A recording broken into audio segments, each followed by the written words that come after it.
Assalamualaikum warahmatullahi wabarakatuh. Perkenalkan, nama saya Angga Lesmana dari Prodi Pendidikan Ekonomi. Di sini saya akan menjawab soal UAS Filsafat Ilmu Pendidikan. Nomor 1, jelaskanlah makna dari pemikiran aliran filsafat pendidikan idealisme, materialisme, dan realisme. Idealisme berpandangan bahwa pengetahuan sebenarnya sudah berada dalam jiwa kita, tetapi membutuhkan usaha untuk dibawa pada tingkat kesadaran kita melalui suatu proses yang disebut introspeksi. Jadi, mengetahui adalah berpikir kembali tentang ide-ide terpendam yang ada di dalam jiwa kita. Inti yang terpenting dari ajaran ini adalah bahwa manusia menganggap ruh atau sukma lebih berharga dan lebih tinggi dibandingkan materi bagi kehidupan manusia. Ruh merupakan hakikat yang sebenarnya, sementara benda atau materi disebut sebagai penjelmaan dari ruh atau sukma. Materialisme berpandangan bahwa hakikat realisme adalah materi, bukan rohani, bukan spiritual atau supranatural. Demokritos merupakan pelopor pandangan materialisme klasik yang disebut juga atomisme. Menurut Randall dalam Sadullah bahwa karakteristik umum materialisme pada abad 18 berdasarkan pada suatu asumsi bahwa realitas dapat dikembangkan pada sifat-sifat yang sedang mengalami perubahan gerak dalam ruang. Realisme adalah aliran filsafat yang memandang bahwa dunia materi di luar kesadaran ada sebagai suatu yang nyata dan penting untuk kita kenal dengan mempergunakan inteligensi. Objek indera atau real, yaitu benda-benda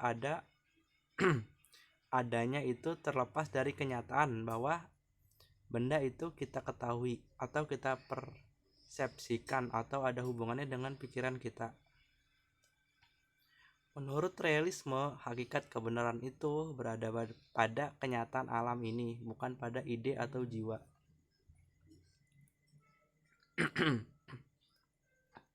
Yang kedua, jelaskanlah makna aliran pemikiran filsafat pendidikan. Pemikiran pendidikan di Indonesia. Filsafat pendidikan merupakan ilmu filsafat yang mempelajari hakikat pelaksanaan dan pendidikan, bahwa yang dipelajari meliputi tujuan, latar belakang, cara, hasil, dan hakikat pendidikan. Metode yang dilakukan menganalisis secara kritis struktur dan manfaat pendidikan. Filsafat pendidikan berupaya untuk memikirkan permasalahan pendidikan. Salah satu yang dikritisi secara konkret adalah relasi antara pendidik dan peserta didik dalam pembelajaran. Salah satu yang sering dibicarakan dewasa ini adalah pendidikan yang menyentuh aspek pengalaman. Filsafat pendidikan berusaha menjawab pertanyaan mengenai kebijakan pendidikan, sumber daya manusia, teori kurikulum, dan pembelajaran serta aspek-aspek pendidikan yang lain. Manfaat filsafat pendidikan. Ada proses pendidikan demi perkembangan pendidikan yang mencetak manusia handal. Tujuan filsafat pendidikan memberikan inspirasi bagaimana mengorganisasikan proses pembelajaran yang ideal. Teori pendidikan bertujuan menghasilkan pemikiran tentang kebijakan dan prinsip-prinsip pendidikan yang didasari oleh filsafat pendidikan. Praktik pendidikan atau proses pendidikan menerapkan serangkaian kegiatan berupa implementasi kurikulum dan interaksi antara guru dan peserta didik, guna mencapai tujuan pendidikan dengan menggunakan rambu-rambu dan teori pendidikan. 3. Menurut saudara, bagaimana praktek pendidikan di Indonesia dalam perspektif filsafat pendidikan? Jelaskanlah dengan contoh. Ada peran keluarga dalam pendidikan sangatlah penting, karena keluarga adalah guru yang pertama kali mengajarkan kita untuk membaca, menulis, dan berhitung. Bukan hanya itu, keluarga pun menjadi contoh perilaku atau sikap dari anak-anaknya. karena sifat anak kecil yang mudah meniru perilaku orang di sekitarnya.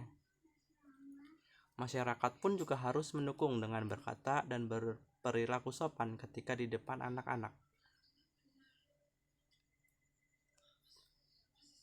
4.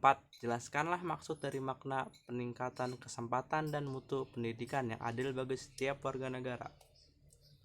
Peningkatan kesempatan pendidikan atau pemerataan pendidikan dalam rangka mencerdaskan kehidupan bangsa telah banyak langkah-langkah yang ditempuh melalui salah satunya adalah dengan cara konvensional, kesepakatan atau kebiasaan, dan cara inovatif.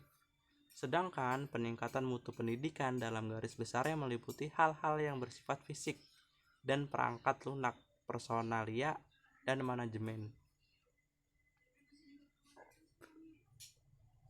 Baik, itu saja dari saya, kurang lebihnya mohon dimaafkan. Wassalamualaikum warahmatullahi wabarakatuh.